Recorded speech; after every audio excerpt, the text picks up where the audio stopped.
you move, you need a reliable company led by passionate folks, eager to assist its customers during a transitional process that needs to be smooth. Call Essential Moving Experts at 844-368-5750 for all your local and long-distance moving needs. You can rely on Essential Moving Experts. Mention the Big O Show and get $150 off. Family owned and operated, they offer free 30-day storage, full-service moving, fully licensed, bonded, and insured. Moving was never so easy. EssentialMovingExperts.com. The Big O Radio Show is looking for partners to join our growing platform. If your business is ready to reach an audience that starts in Florida, crosses the nation while expanding internationally, this is the program that provides that vehicle. The Big O Radio Show is ready to broadcast live anywhere in the world to represent your event or product. To reach out by phone, 786-754-4664. That's 786-754-4664. Or email bigoradioshow@yahoo.com. Help us grow as we provide the content and personal connection corporate entities will never achieve. Oh, I think I know what this is. Houston, we have a package. Hello? No matter where you are, the Sloman Shield home security system guards your home. With next-gen perimeter protection, 24/7 monitoring, and interior motion sensing. And right now, get a free Sloman Shield security system and doorbell camera, all professionally installed, for free. Shield your world, the Sloman Shield. There's no need to drive around South Florida wasting valuable time looking for a new or certified pre-owned Acura. Go to the #1 volume sales dealership in the Southeast United States. Craig Zinn's Acura of Pembroke Pines. Purchase with pace and space in a dealership tailored to your needs. From home buying to providing that personal touch. Contact the 2020 Satisfaction Award winner Craig Zinn's Acura of Pembroke Pines. 888-776-5123. That's 888-776-5123. Or visit them at 15601 Pines Boulevard in Pembroke Pines. Welcome to Red Light Therapy, a revolutionary technology perfected by NASA to aid in muscle strengthening and recovery. Red and infrared light has the capacity to penetrate deep into the cell's mitochondria, potentially leading to increased energy, faster recovery, and the optimal performance your body demands. Train, fight, recover.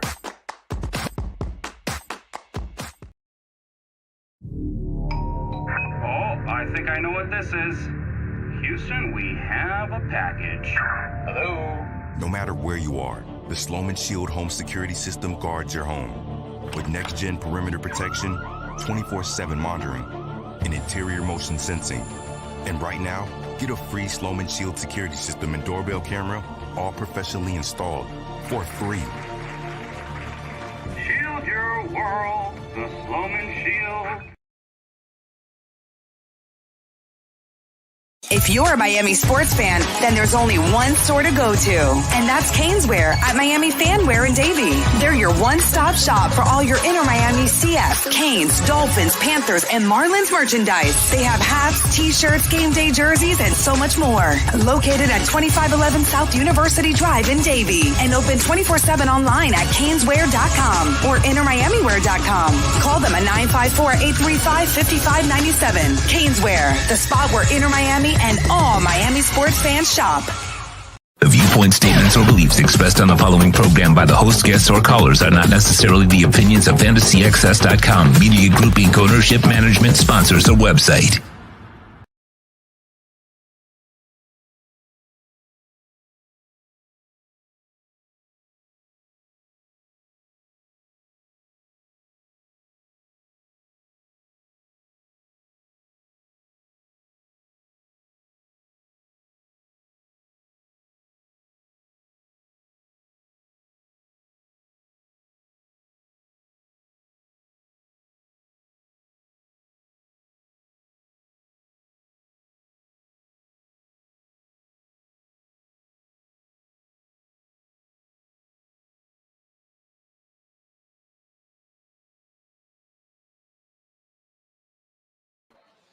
All righty, it's your 98-yard post-game show right here. Thanks to the folks at myedgedrink.com. Yes, the Miami Hurricanes with a robust 98 yards of offense today against the Clemson Tigers, and they lose 40-10.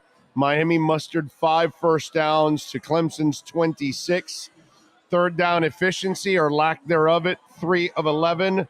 Clemson, 14 of 19. It is crazy. 447 yards to 98. 68 yards passing, 30 yards rushing. And they had that final attempt, which got right to the line of scrimmage. I was like, hey, if they get 2 yards, they can get to 100. And that's how pathetic it was. You wanted 37 minutes of possession? Well, Clemson gave you 38-16. You just had the wrong team on the possession side, unfortunately. But, hey, listen, we didn't expect to win. We were hoping they'd keep it somewhat interesting inside the spread. This was absolute domination and an abomination of a performance, unfortunately, by the Canes. And it just shows that, they're not in the same class, man, right now, Mike. They're not in the same class. But you want to know what, I still think that this team, in several respects, they got a little bit better today. I think they got somewhat better today because there was a point there that Clemson was kind of sweating. They didn't score until late in the fourth quarter, their first points in the second half. Yeah. Aside from the safety, I keep talking about offensively. Miami comes out, they scored 10 points. It's 26-10 at one point. And if you go back, I want to point out to 2 different situations, or circumstances, I should say, in the first half. The first one was on the very first drive. It's a touchdown if Jakari hits Xavier Restrepo, who was wide open on the very first drive. That's 6, right? And then there were 2 instances in which Jakari Brown holds on to the ball too long. One of them resulted in a safety. So if you look at it, there was a point in this game that the score should have been 24-17. To me, this was not a 30-point loss, okay? Obviously, 98 yards, you look at it, if you didn't watch the game, oh, my God, Miami got dominated, and they did in many respects. But in a lot of respects, this team fought. This team did not lay down after only posting 8 yards of offense in the first half. The only thing, Mikey, that I would argue with you is that when teams know that they dominate you, it's almost like they lose kind of interest. And I almost feel like that's what happened to Clemson in the second half, that they knew they had it in the bag. They were dominating the team. They blanked them in the first half. And then, it's kind of they come out and it just happens to teams when they're dominating another that there's a lull in it, and that's what ended up happening. And then towards the end, they turned it up, and when they wanted to turn it up, they turned it up, and they scored a touchdown even at the end there to really extend the lead and just crush Miami, unfortunately. So for me, I can't say that this is a game where you got better because you had to change your quarterbacks. The defense was absolutely horrible. They could not stop anybody. And in a game where you were hoping that you had your running backs and a running quarterback, you were hoping to have a little bit of a run game, and you could not get it going at all, man. This was a tough watch. If it wasn't for all the people that came out here to hang out with us, I don't know if I would have enjoyed myself nearly as much because, by the way, thanks to everyone that came out here today. We had a lot of people come out and join us for this event today, and I thought that was really, really cool considering everything out there. Yeah, the crowd was cool here at Walk-Ons. Probably most of them, came to support the show. But, yeah, man, there was a point again in that second half where you feel Miami, or at least the coaching staff felt like, look, hey, we have a chance to get back into this game even more and dig into that lead that Clemson has of 16 points. So then you saw Mario say, hey, let's put a little bit more of a passer because let's admit this much. As bad of an outlook as most of you may have on Jake Garcia, he's still a better passer at this point in the development of his career than Jakari Brown is. It made sense to change. So, Mario saw a crack maybe that Clemson was showing. And if, like you say, if you feel you're dominating, whatever, you might take your foot off the pedal, I'll take it. I don't care what the case is. Miami had a chance to put a little bit of a dent in the score. So you bring in more of a passer. And then, another thing I pointed out, the X overthrow in the first half, the Jakari safety. Restrepo, you mean? I'm sorry, Restrepo, the overthrow there. What did I say? Yeah, that was demoralized. Just like right. the 4th and 1. You had a really good drive and that was going. that wasn't a bad play call. That was an option play. No, it wasn't the play call. It's just they were better. They're better. They're better, bro. But they're just better. That overthrow or underthrow. I don't know who to blame this pass on when Jake laid it out for Jaleel Skinner. Oh, he didn't put enough on it. But then the ball hit short where he let the DB into the picture. Caught him up, He had to lead him a little bit because Jaleel could have pulled away from this guy. He had pulled away from him. Right, that's what I'm saying. it was just, listen, you haven't played in a couple weeks, bro. Right. You can't expect timing for Jake to be perfect either. So it's kind of I don't blame Jake. I get it. He didn't make a good pass, but I can understand why he didn't make a good pass because, dude, you haven't been playing in a couple weeks. So now you're out of rhythm.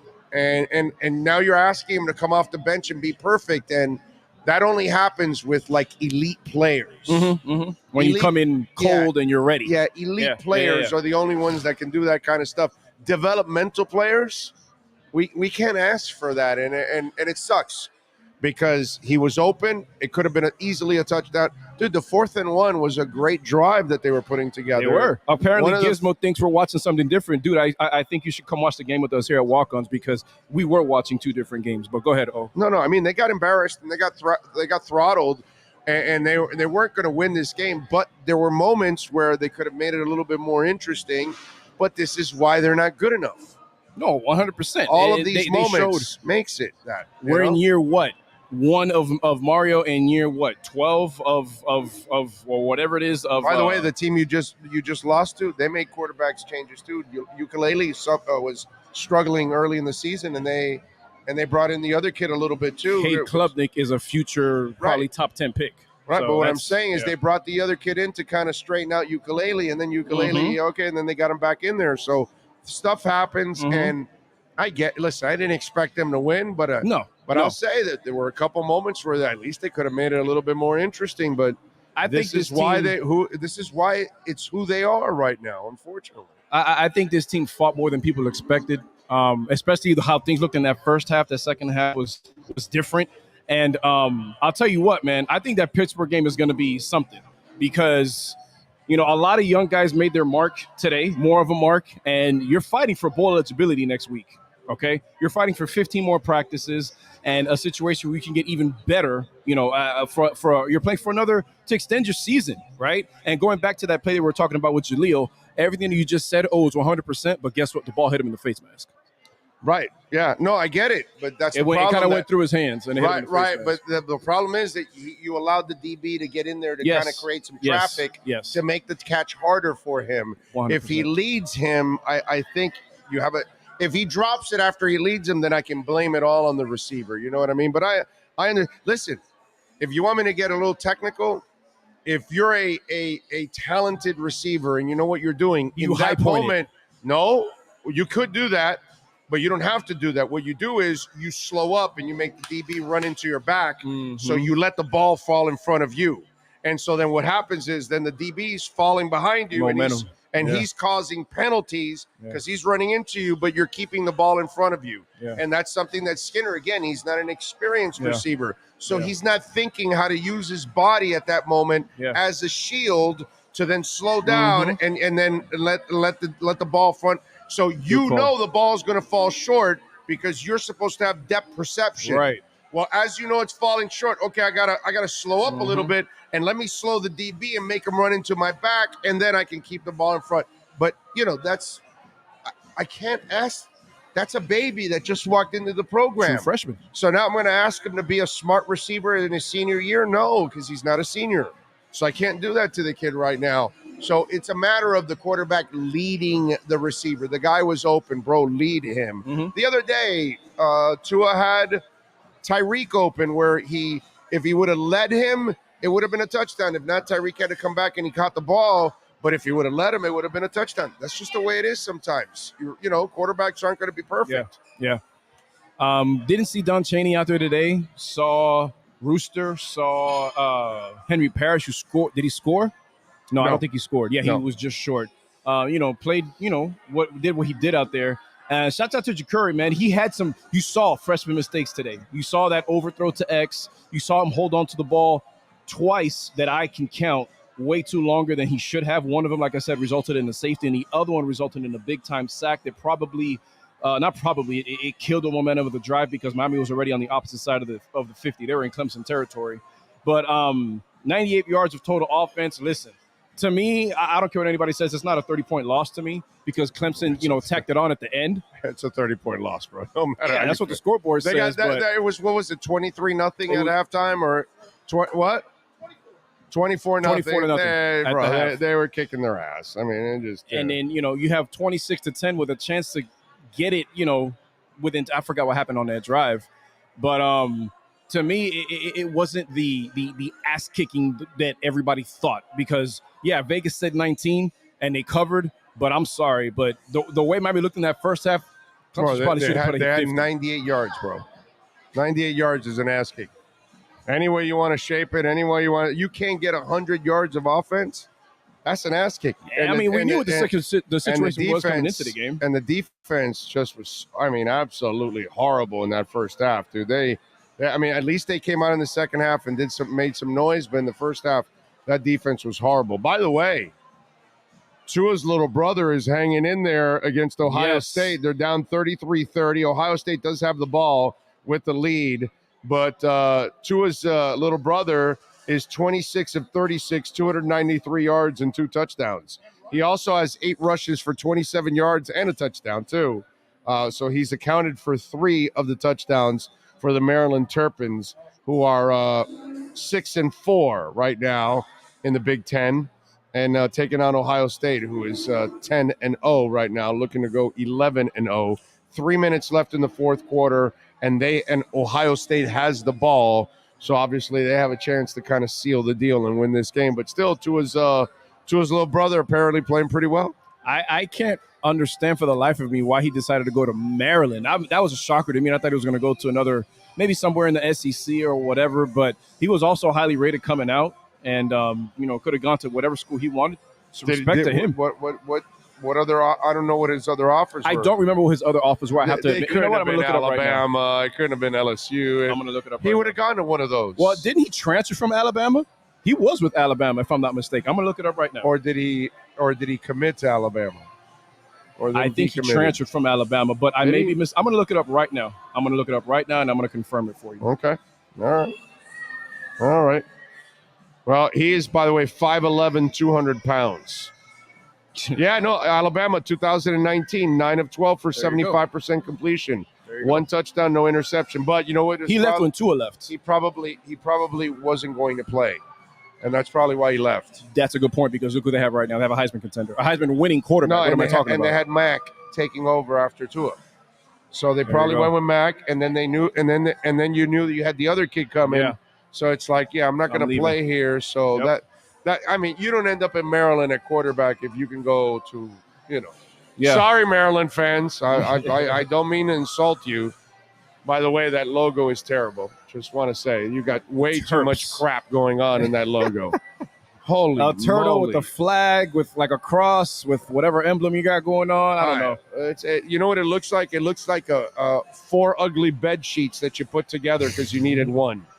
Because they were all broken up or something. I don't know. It was just it's a weird thing. But Tua's little brother, so far this season, he's got 14 touchdowns and 6 interceptions. Look at that. Yeah, 14 and 6 is not great. No, you're working with you're in the Big Ten. You're working with Maryland talent. I don't know what the roster looks like, but it can't be high level offensive talent like these high powered offenses here around the country. But he's a good quarterback. I think he's going to get drafted. No, I don't think he'll he's going to get drafted. No, I don't think he'll get drafted at all. Nope. I don't. If he stayed at Alabama, and he excelled, maybe. But if he left Alabama, it's because he knew he wasn't going to excel at that level. You probably play, like you said. You know what I mean? But anyways, either way. Tough game today for the Canes, by the way. You want to go over some of the stats? You want to pull them up there? And so I have them here. Go over the individual stats for us, please. So Clemson, might as well start with them because they obviously almost had 500 yards of offense. DJ Ugalele, 22 of 34 for 227, 2 tutties and an INT. Probably should have been maybe 1 or 2 more. Cade Klubnik, future top 10 pick in the NFL, only threw the ball twice for 13 yards. DJ was also the leading rusher on the team, ran 17 times for 89 yards, and Will Shipley, Mr. Do-It-All, I call him Christian McCaffrey Jr., 17 carries for 61 yards and a touchdown. DJ also got into the end zone, had a long of 27 yards. A lot of those were not designed runs. Some of them were, some of the 17 were, but a lot of those were not. Just, breakdowns and let me not say breakdowns because the line held up. It was a secondary actually playing very well, and the quarterback scrambled. So that's a lot of that where that came from. And 24 points allowed in the first half by the defense. Terrible. I don't think they played terrible defensively. They got handled. Bro. They made Clemson work. They made Clemson work for those. They didn't lie down for those 24 points. They were pacing for 48 points allowed, my man. Hey, you allowed 24 and a half, and you're pacing for 48. That's an ass kicking of all ass kickings. Clemson's leading receiver, 57 yards. Jake something Stool. Then a lot of people are going to try to pronounce his last name. That's the glaring difference right now between Clemson, this Clemson team, and the explosive Clemson teams that you've seen in the past. They don't have speed anywhere on that field. Okay, aside of Shipley, they don't have athletes at the wide receiver position. I don't recognize any of these guys. Remind you, Frank Ladson, he transferred out, and O and I were talking about it before coming on air right now. There's not really many Clemson receivers doing anything in the league aside from T. Higgins, you could argue, and Justin Renfro. There's no argue there. That guy's going to get paid $15 million next year. Justin Renfro is the other guy over at Oakland. But other than that, with the explosive offenses that they've had in the past, you would figure that maybe more than that is the case, but it really isn't. And then individually on the other side of the ball for the Canes, Jakari, 6 of 13, 53 yards, no touchdowns, did throw an interception. Jake Garcia came in 3 of 5 for 15 yards and did throw a touchdown to Khalil Brantley, who, if you guys weren't paying attention, if you guys didn't recognize the play, that was the same exact play that won the game over in Charlottesville, Virginia, except it was on the other side of the field, and Jake decided to throw the ball. But you kind of see why he decided to run the ball when they won the game over Virginia, because that throw was not on point at all. Khalil Brantley had to reach down to the ground to pick that up. Leading receiver from Miami was Will Mallory, 4 catches for 42 yards. Leading rusher was Henry Parrish. Jakari Brown, 22 yards on 10 carries. Henry Parrish only ran 12 yards on 4 carries and no rushing touchdowns on the game. So next week is the season finale for Miami. Home game, 8:00 kickoff, meaning we'll be here at Walk-Ons at 6:00. Yep. But that game is for all the marbles if you're talking about, bowl eligibility for Miami. And actually, I do think, that place is going to be pretty – there's going to be a nice crowd showing up for that game. For that reason alone, you want to make sure you can do what you can as a fan to help your team get into a bowl game. And plus, it's a night game. I think it's going to be, a decent crowd, at least 50, maybe 55,000. Who knows? But I don't think it's going to be a midnight crowd. I'm sorry, a midday noon kickoff type of crowd. Well, no, they'll be able to get liquored up. Yeah. So they'll have an opportunity to party. Canes fans love to party. It should be a decent crowd. And listen, the entire season's on the line.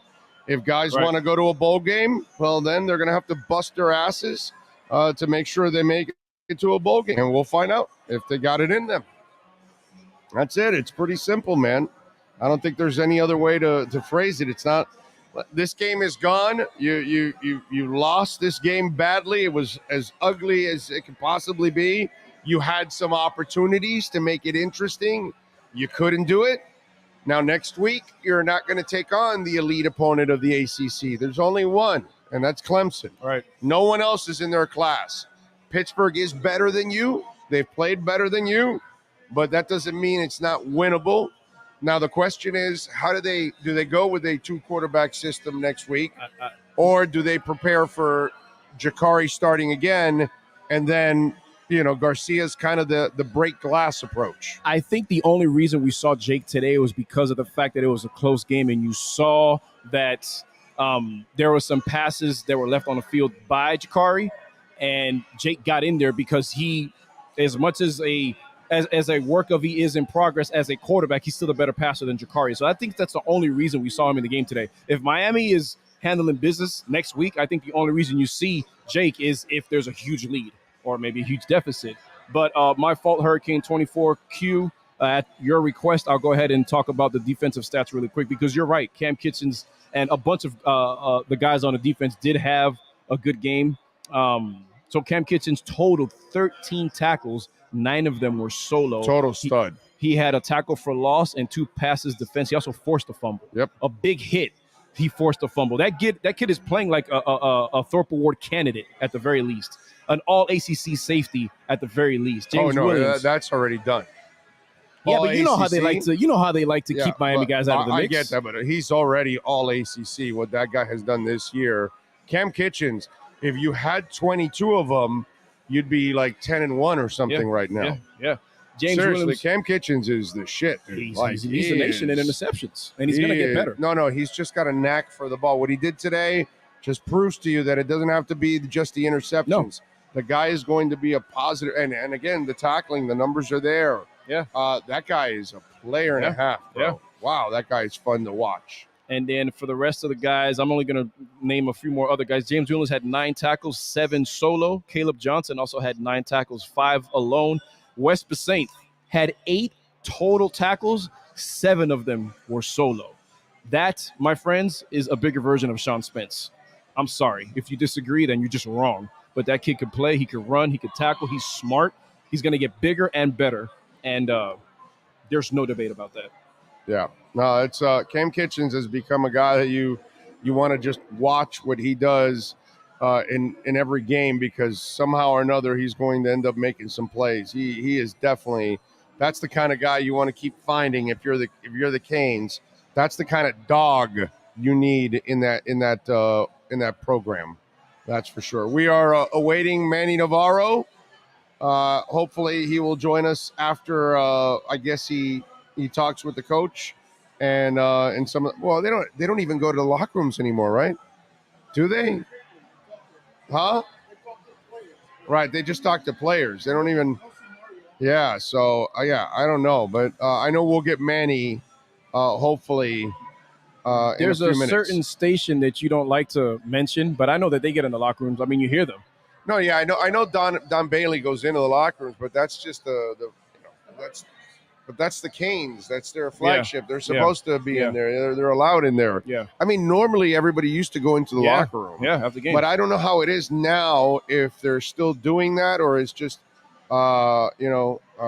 it's just whenever, what's it called? Whatever players they give you on the podium, in other words. And then there's other. William, thank you, sir. He says, Big O, another disappointment, game, but not a disappointment at walk-ons, having our comfort dessert, Krispy Kreme bread pudding to die for. That is, they have a Krispy Kreme bread pudding here. You're going to order one? You're going to order one? That thing is nasty, bro. Krispy Kreme bread pudding. It's made with real Krispy Kreme donuts. Real Krispy Kreme. That sounds like a heart attack waiting to happen. Mark, where you at, Mark? Bangkok Vice, another guy. I invite you to come watch the game with me, buddy. Come watch the game with me. Maybe I'll open your eyes to some things because this defense made Clemson work. Defense made Clemson work, especially in the first half, especially in the second half. In the first half, I don't give a damn what you're saying. In the first half, Clemson made them lose weight. Is what they made. That's how they made them work. Also made them work. Okay, they didn't do whatever they wanted to do with them. In the second half, they did a better job. Not in the first half. They did do a better job, 100%. Yeah, but not. Come on down to walk-ons, Bangkok. There's no defense of the first half, Mike. Just like what's his name? Can't defend the first half. True Fin Fan came. He showed his face today. Awesome guy. Steven Gonzalez has come down. Bangkok, wherever you are, come. Let's talk about the game, bro. Eric Echevarria sit right here. By the way, and watch the game together with me, bro. Thank you for the super chat, Eric. Big O, you're a cowboy on the steel horse you ride. You're wanted, dead or alive. Thank you, sir. I'm wanted, dead or alive. Love it. All right, they are doing post-game interviews now. The Canes, we will get Manny after he is done with all of that. Frankie says, Mike is such a homer. The Canes suck today. You want to know what? Let's see what Manny Navarro has to say, and we'll see how much you idiots disagree with him. No, How he's about going to that? say they suck today, too. All right. You're about the only you one want to put here. money on that? They suck today. No, they didn't suck today. They didn't suck today. You lost 40-10, bro. Well, You had 98 yards of offense, Mike. Oh, that's great, but numbers don't tell the whole Cam story. Kitchens didn't suck today, but everybody else sucked today. Oh, Wesley Basaint, okay. All the guys that we just named with the tackles, okay, and I didn't include Mesidor. All right, DJ Ivy played a better game than, and you want to know what? You DJ Ivy haters out there, guess what? You're picking on the wrong cornerback because he's actually a better cornerback than Tyreek Stevenson. You're picking on the wrong cornerback. He played a decent game today. Mitchell Agude played a decent game that they put on pressure, and so did Darrell Jackson because he was in the backfield plenty. So I don't know. I don't ball watch. Maybe that's my problem.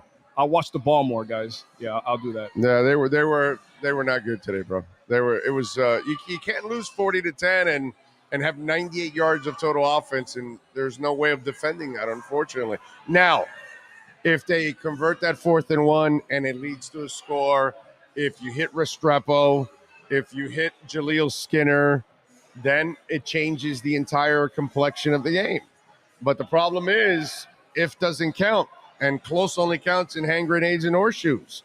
And that's the sad part about it. And that's why bad teams live in the if moments, and I can't live in that area. They've got to play much better than they played today. 100%. I'm not saying that they can't, but I also know that those last little touchdowns there, that was already if you're coming in and you don't watch this game and you see 40-10 or whatever, the game was over at halftime, Mike. I disagree.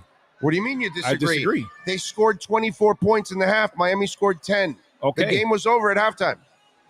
The game was over. If you score points. your second run in the second inning of a baseball game and it ends 2-1, the game was over basically. So then why didn't they just? We should have just went home after that. We should have just done the post-game show at the half. Then it would have been a lot better for all of us. I would be home already. I wouldn't have seen the other 16 points on the board. It would have been 24-0. I'm happy. I'll walk away. I'm home already. By the way, Tua's brother got injured. Damn. Runs in the family. Damn. Yeah. So, did he hold on to the ball too long? I don't know. That's a good one. He got sacked? There you go. Did he hold on to the ball because he's got sacked? No? Okay. All right. Well, that's Tua's thing. He hangs on to the ball too much. Is Manny in there? Okay. All right. Frankie's asking if you're going to watch AEW Full Gear. I am not. You're not? Okay. Right. He's here. That's what he's doing. Clemson was still moving down the field in the second half. Not like the Canes really. Canes were completely outclassed today, my man. I don't know. I guess I'm the only one that saw Miami a bunch of times stop them on third downs when they shouldn't and drive shorter than they shouldn't. I don't know. But it's not enough. I'm not saying it is. If you lost, I'm not saying it's not enough. You would have a point if it was 17-10, if it's 20-10, if it's 14-10. But when it's 40-10, you got nothing to stand on. It was a game in the third quarter with 26-10, and Miami had a chance to make it 17. And I forgot what it was that happened on that. I guess they had to punt or whatever the case was. Yeah. And then after the fact, Clemson scores 2 late touchdowns. Like, to me, that doesn't. I'm not. I don't know. That's not where the meat of the game was for me. It pains you? Pains you to admit it? Pains you to admit what? That they need a lot of work? I've been saying that all year. No, it pains you to say that they got their asses kicked? No, because I've said that plenty. It pains me to say that against FSU. But to me, this game, it was a 26-10 loss. To me, this game was a 26-10 loss. Because look when Clemson scored those last 2 touchdowns. It's just simple to me like that. Someone tell them it was 24-0 at halftime. Yeah, and to me, the final score is a 26-10 game. Those were imaginary scores? We watched 2 different games. Yeah, we watched 2 different games. 26-10. That's that final. Oh, how many times have you seen? You've been doing this for 30-something years. Mike's TV was edited. How many times have you seen a game They edit out where scores. the final score is not indicative of what happened on the field? Clemson beat Miami.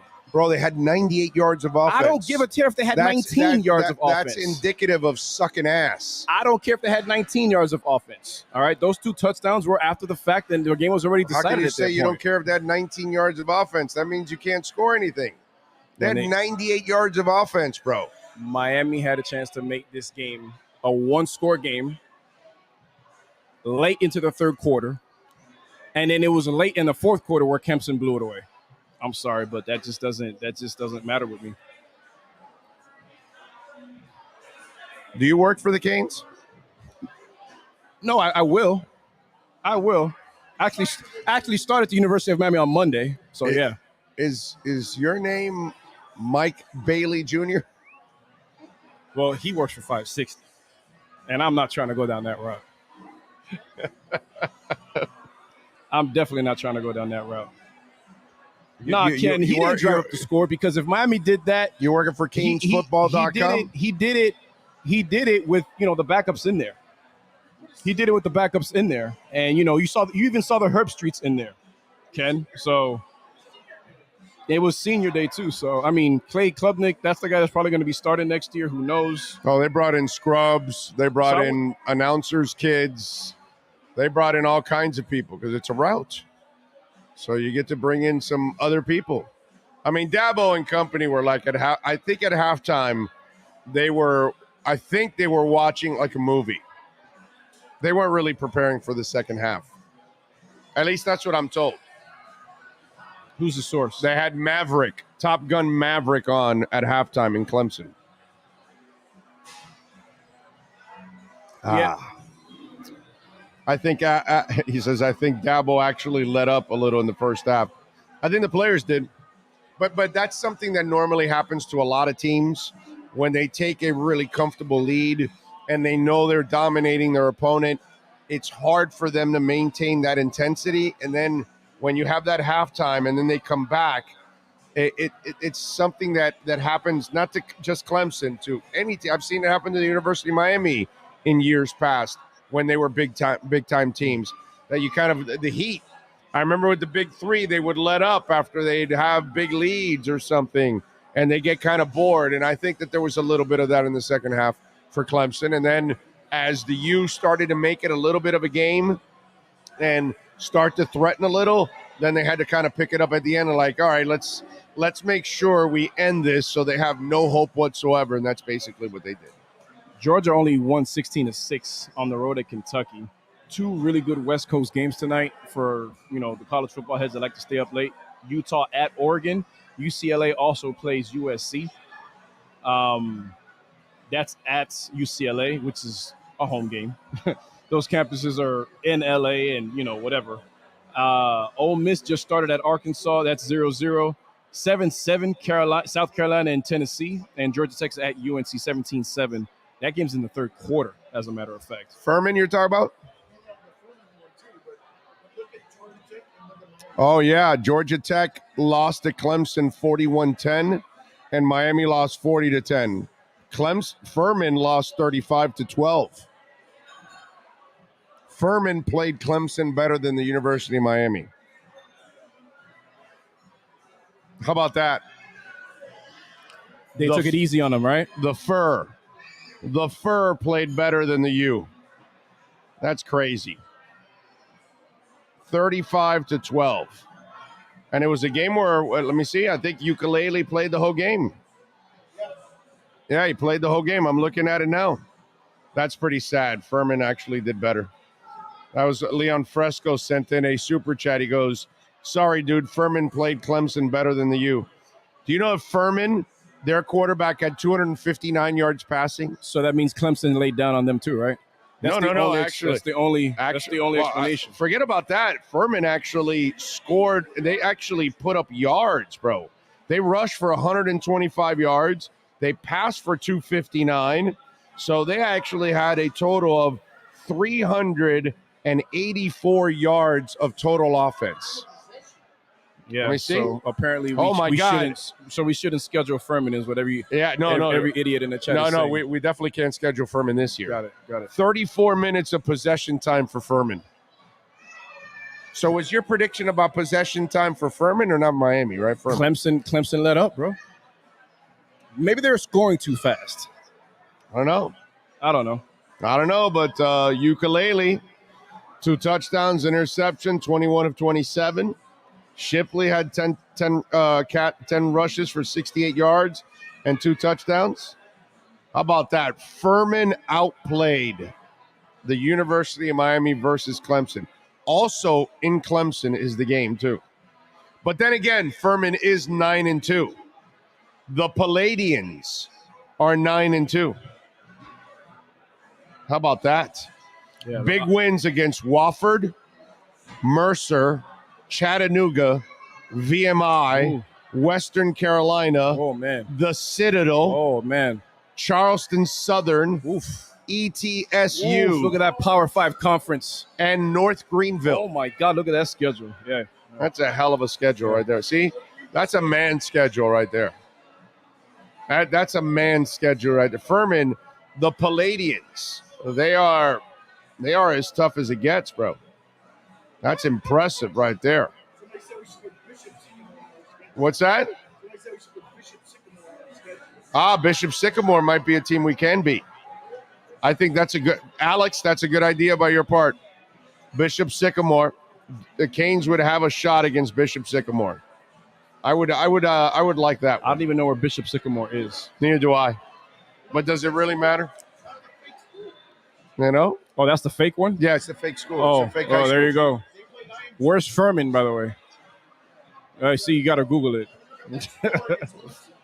Furman, I don't know where Furman is. I'm going to go North Carolina. That's what I was saying. That's what I was thinking. I'm going to go North Carolina. I'll either go North Carolina first or Pennsylvania. Where? Greenville, South Carolina. Okay. Well, there you go. Oh, South Carolina? Yes, sir. Listen to this. Uh-huh. The oldest private institution in the country? Furman is the oldest private institution?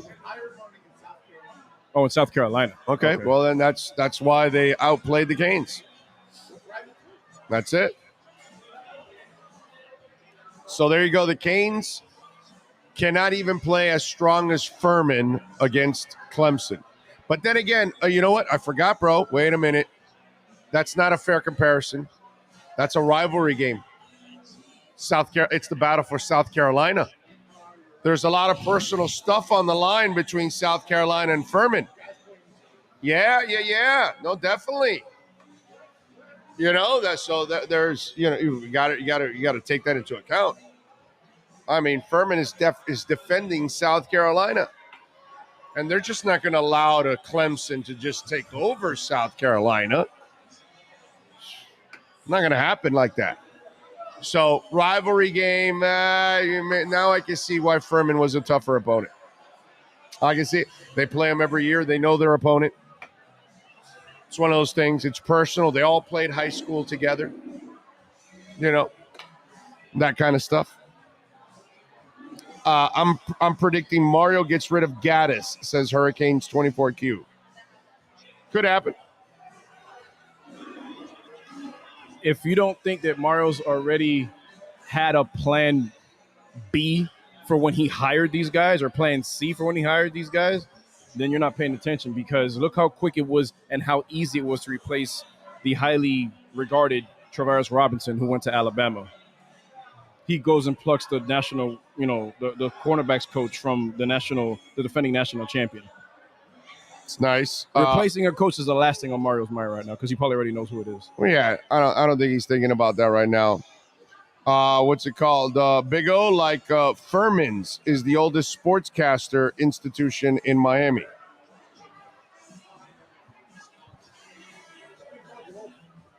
I am old. I'm kind of that. Mark Ardois. Is it Ardois? That's what I would go with. On the bright side, Canes hoop 74-64 over a very good Providence team. to go 4-0 in front of the arena full of fans. Canes hoop is real again. 700 career wins now for Coach L. It's nice. It's nice. The only we were just talking about this a little while ago. I have lost so much interest in how mediocre college basketball is now. It's garbage now compared to what I watched. It's a better freaking thing to watch than the NBA, I'll tell you that much. No, man, please. I watched Michael Jordan for 3 years in North Carolina. I'm talking about right now. The NBA right now is a disgrace. I still would rather watch. This is above this is a notch above high school basketball is what college is. You know, when you've watched Patrick Ewing in college for 3 to 4 years, when you watched UNLV and Duke go at it for 2 straight years with Leitner and Larry Johnson and all that stuff, and then this is what you watch in college basketball, it's nice, it's cute, but it doesn't impress me whatsoever because there's no stars in college basketball anymore. Or blame one and done. Blame, the G League. Blame, whatever. Well, and whatever. That's what the NBA needs to do. They need to put an age limit, or at least in the NFL. Why not? You can't. Why not? Because physically, in the NFL, you have to do it. Right. Because a child from high school cannot go to the NFL and knock heads with a man. Right. But in college, in basketball, you can. In golf, you can. In tennis, you can. I'm saying for the sake of that's not the important. NBA itself, because right now you're watching a glorified high school game. One and done, going into the league. And you want to know what people need to get out of their heads in regards to the NBA? But all those guys don't even play right away. They end up the taking a couple NBA years is full to of athletes and not basketball players. Name me a team of basketball players, 12 guys in the NBA right now. You're a big old 12. There's not, because the NBA is littered with athletes. Nobody has 12 good players, but no, I'm talking about your own. You probably can't name 12 is what I'm saying. The NBA is all athletes. And for the sake of the league, I'm saying put at least I don't know if it's an age limit or 2 years removed from your high school class that you can't put your name eligible for the draft because the product is getting watered down, okay? You know how easy it is? You could probably average a double-double off of the bench right now if you just focus on fundamentals in the NBA. Nobody boxes out, right? No, it's a different game. It's an offensive game. It's disgusting. I know, but it's still the highest level that there is. And college now, compared to what it was, is not even close, dude. Not even close. When you were spoiled with real stars in college, now you have no stars because they're all gone. It sucks. The refereeing, the rules are terrible. And people say Michael Jordan ruined the league. Okay, but Steph probably ruined it more with everybody trying to take threes when they don't need to, coming off a fast break right now. Well, that's just the way the game changed now, and Steph was part of changing the game. No, Steph changed it. Yep. Steph changed it. Yep. And I mean, I think that's something to do with bad. Just because one team is great at shooting the three doesn't mean that everybody needs to start shooting threes. I hate that. And you want to know who said that? Ray Allen hates the amount of threes being taken in the game. Ray Allen said it on Greeny on ESPN in the morning. He hates it. I get it. What kind of defense did he play in order to stop it? Thanks for chiming in, Ray Allen. Appreciate you. I mean, I love somebody complaining about threes that didn't defend Dick. Yeah, but I'm talking about offensively. No, it's an asinine statement by Ray Allen. Well, I mean, because that's all he ever did. See, my point is, if you're Joe Dumars, you could talk about that kind of stuff. If you're actually like a defensive-minded player like Patrick Beverley, then you can talk about that stuff.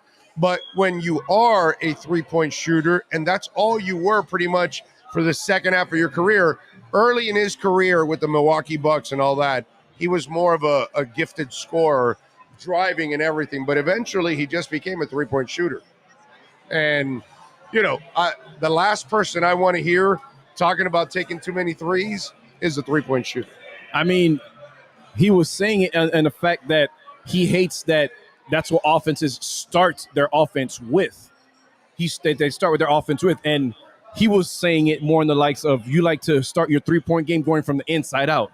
Maybe start with a layup, maybe start from the free throw line, maybe a mid-range, and then you start hitting threes. You don't start the game with three-pointers. That's what he kept on saying in the interview. But, I mean, I agree with him, man. I'm tired of seeing 30 threes taken by a team in one night, 12 of them taken by one guy. I think that's annoying.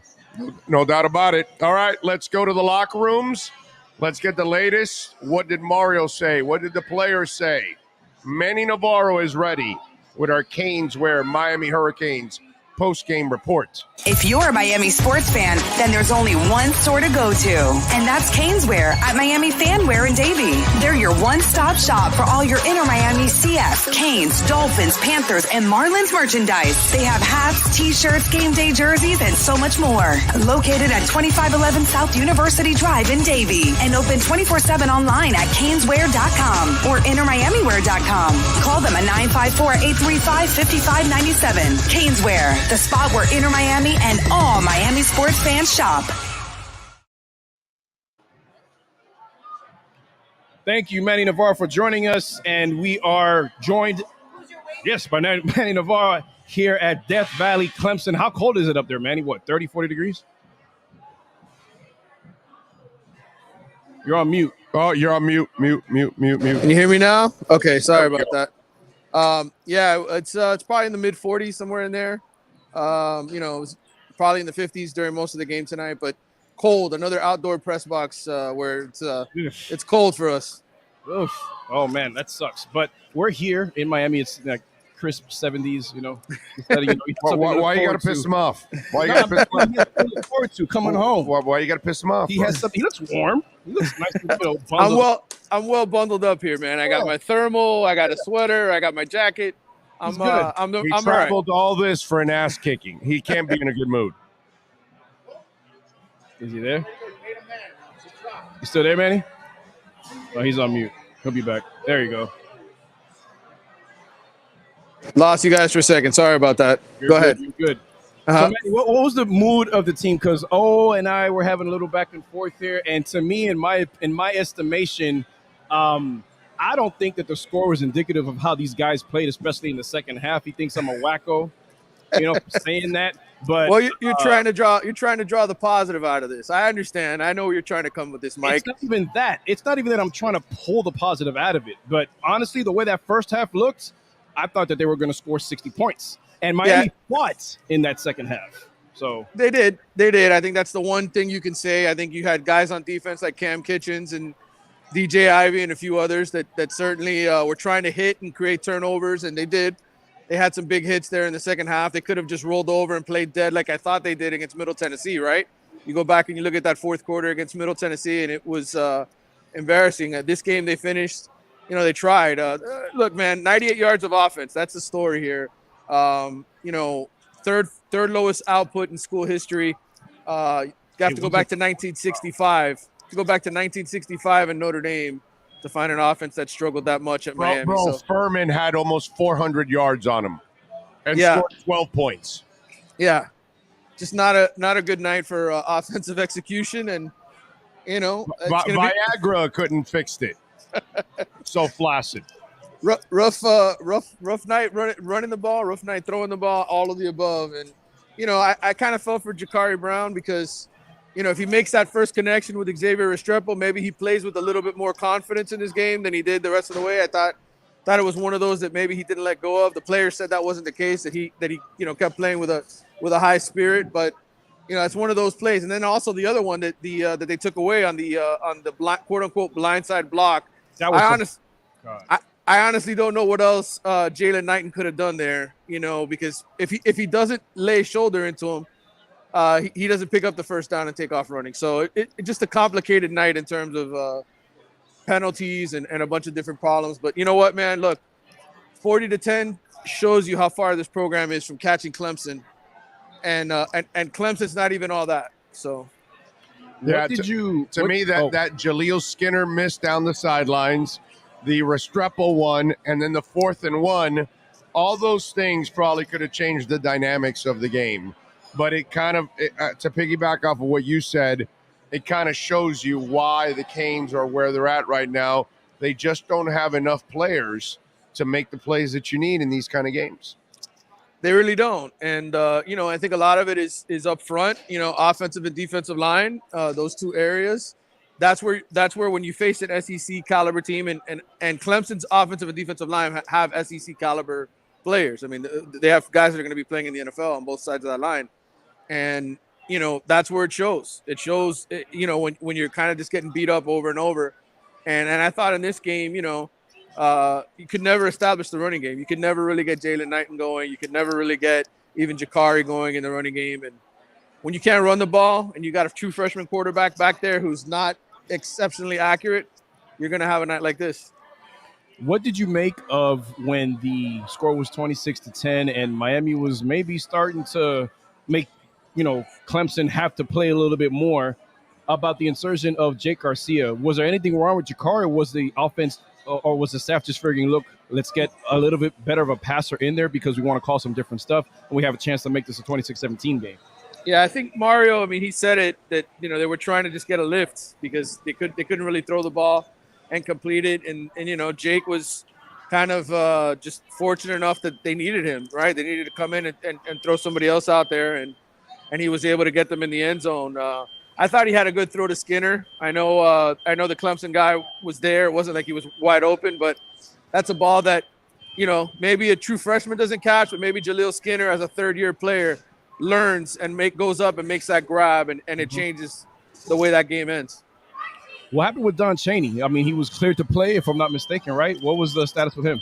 Yeah, he was cleared to play. He went through warm-ups. He was here and just never got into the game. I mean, you could say that about the entire Miami offense, just never got into the game. How'd they come out of this game injury-wise?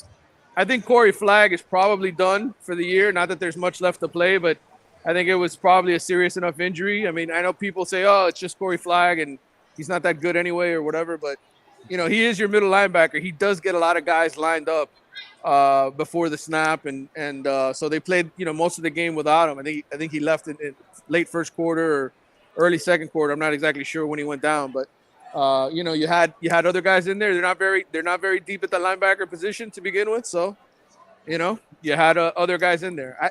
Look, man, they're 5-6. I just kind of feel like it's time to get to the offseason, right? Like, let's see what happens when they hit the reset button here and what kind of changes they make.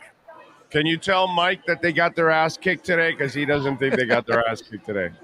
Please tell him. I mean, listen, the scoreboard tells you, Mike, all you need to know. I mean, look, did they get Florida State beat their ass? That was a beatdown. That was 45-3. That was a beatdown. That was a beatdown. This was okay, we're going to jump out to a huge lead and take our foot off the gas and play a little more lackluster. And Clemson, you know, the old Clemson, the one that plays for national championships, wins this game 59-0. The Clemson that's going to miss the playoff because they're not good enough, they win this game 40-10. Right, exactly. I'm with you all the way. You could tell they got kind of bored after that first half, and they kind of let up a little bit. And then the Canes were kind of threatening a little bit. So they were like, yeah, let's put the nail in the coffin now, and let's end this thing and again, the shame is there were a couple plays in the game that actually could have changed the complexion of that game. That's the screwed up part about it. Well, I know a lot of Miami fans will say, oh, if he had just hit Xavier Restrepo on that pass, or if Jaleel Skinner comes down. My whole thing is, and I was talking about this with Gary Furman upstairs here. There was me, him, and Susan Miller-Dagnan, the three riders who made it up here. You know, I said to him, I said, yeah, but if they hit that Xavier Restrepo play, maybe Clemson doesn't take their foot off the gas and keep scoring and keeps playing hard. You know, they got up 24-0. It was like, okay, this is over. You know, time to check out mentally. So for us to just sit here and say one or two plays, they're not one or two plays away from being in this game. No, nobody's saying that. No. Yeah. Nobody's saying that. I mean, I don't think there's anything else to say except Pittsburgh. You know, that's the money game left for Miami. Frank Narduzzi, you know what you're going to get with him. A tough, defensive, you know, running team. They play, you know, Miami has played well over the, you know, several years with Ricks, even Diaz, you know, and you know, even in the past against Pittsburgh. That's a home game. It's an 8:00 kickoff. And right now, Pittsburgh, I think they won their game earlier today. What was the score of that game? Oh, I'm going to go ahead and pull it up right now. Did they beat Duke? Go ahead, Manny. Did they beat Duke today? I thought they were winning that game. I'm checking it right now. Yeah, they did beat Duke. They beat them. The score in that. Oh, yeah, here it is. So they won 20. They barely beat Duke. Both teams are 7-4 right now, 4-3 in the ACC. They won 28-26. Okay. So The thing with Pittsburgh is Clovis is not your most mobile quarterback, so that's gonna be better for Miami. We all know how they've looked. Even today on the 89 yards that DJ ran, or I think it was 82. A lot of those were not designed. It was because the secondary was doing what they were supposed to do. And I get it. Clemson doesn't have the athletes that they had in the past at that position, but a lot of those scrambles came, when there was nowhere to throw. So I think that game next week obviously going to be huge. I think there's going to be a turnout for the game just because of the fact that it's a night game and because of also you have a chance to win a bowl. Well, I mean, look, I think the most important thing is that whether or not fans show up is that Miami shows up and doesn't just sort of go out on a whimper, because I think there will be recruits that always look at the last game of the season, and you don't want 40-10 and then another 40-10 to be the last two images you have of this team and this program and the direction they're heading. So I do think it's important from that regard. And I do think they'll show up and play. I mean, look, you had guys playing until the end. Cam Kitchen still cares. Oh, man. That guy's a stud. Guy's a stud and a half. Wesley Basaint still cares. Like, there's a lot of guys on this team that are still playing hard. I think Jalen Knighton still cares. He's still running hard. Yeah. There's Jakari Brown cares, even though he had a bad game today and they didn't play well. They still care. So I think they're going to come out and they'll put something forth. Will it be enough to beat Pittsburgh?